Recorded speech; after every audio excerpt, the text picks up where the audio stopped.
Corona से भी खतरनाक एक वायरस आ गया है। भारत में केरल के कई स्कूल हुए बंद। अगर आप बचना चाहते हैं इस वायरस से तो आपको करना होगा सिर्फ ये उपाय।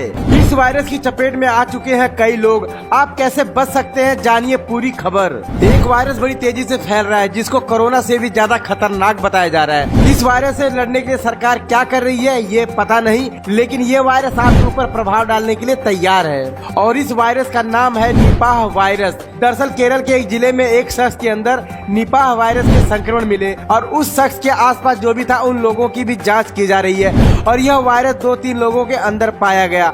इस वायरस से एक शख्स की मौत भी हो चुकी है। इसलिए सरकार ने सभी के लिए जांच का फैसला लिया जो संक्रमण व्यक्ति के संपर्क में आए हैं और जिनके संक्रमण होने का खतरा ज्यादा होने की संभावना है। इस निपाह वायरस की जानकारी जब लोगों को पता चली तो आम लोगों में खलबली मच गई, क्योंकि आम लोगों को भी डर सता रहा था कि कहीं यह भी इसकी चपेट में ना आ जाए और कोरोना वाला हाल दोबारा ना हो जाए। और ऐसे में अभी समझ लीजिए कि इस वायरस से निपटने के लिए सरकार क्या कर रही है।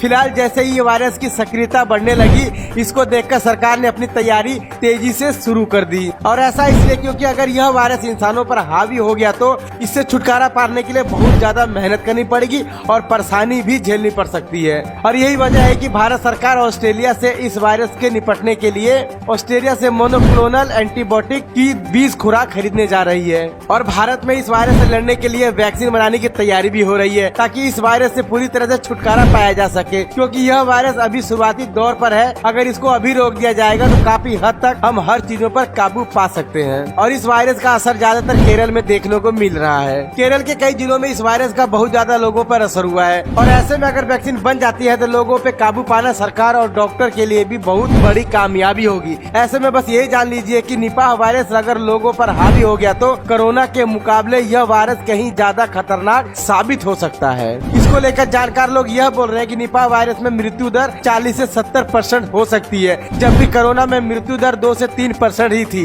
रिपोर्ट के मुताबिक पता चला है कि ऑस्ट्रेलिया से आई मोनोक्लोनल एंटीबायोटिक जो आई थी उसमें से केवल 10 मरीजों के लिए ही एंटीबायोटिक है। भारत से बाहर 12 मरीजों को मोनोक्लोनल एंटीबायोटिक दी गई और उन सभी की जान बच गई। और जो वैक्सीन इंडिया में बची हुई है वह सिर्फ उन मरीजों के लिए है जिनकी हालत बहुत ज्यादा गंभीर है, क्योंकि भारत में अब तक यह दवा किसी को नहीं दी गई है। सरकार का मानना यह है कि शुरुआती दौर में इस वायरस से निपट लिया जाए ताकि यह लोगों पे हावी ना हो पाए, क्योंकि केरल में जिस तरह के केस सामने आए हैं वह वाकई डराने वाले हैं। अभी तक जो मरीज मिले हैं किसी न किसी के संक्रमण में आने से ही मिले हैं। कुछ डॉक्टरों का यह भी मानना है कि केरल में यह बीमारी चमगादड़ों से जुड़ी हुई थी। हमें पता नहीं कि यह संक्रमण चमगादड़ों से मनुष्य में कैसे आया। जांच में अभी तक पता नहीं चल पाया है कि कैसे चमगादड़ का संक्रमण इंसानों में पहुंचा और ज्यादातर ऐसा बरसात के मौसम में ही होता है और सरकार ने इसकी जाँच बहुत तेजी से शुरू कर दी है। बहुत जल्द इसको रोकने में हम कामयाब भी हो जाएंगे। ब्यूरो रिपोर्ट खास खबर।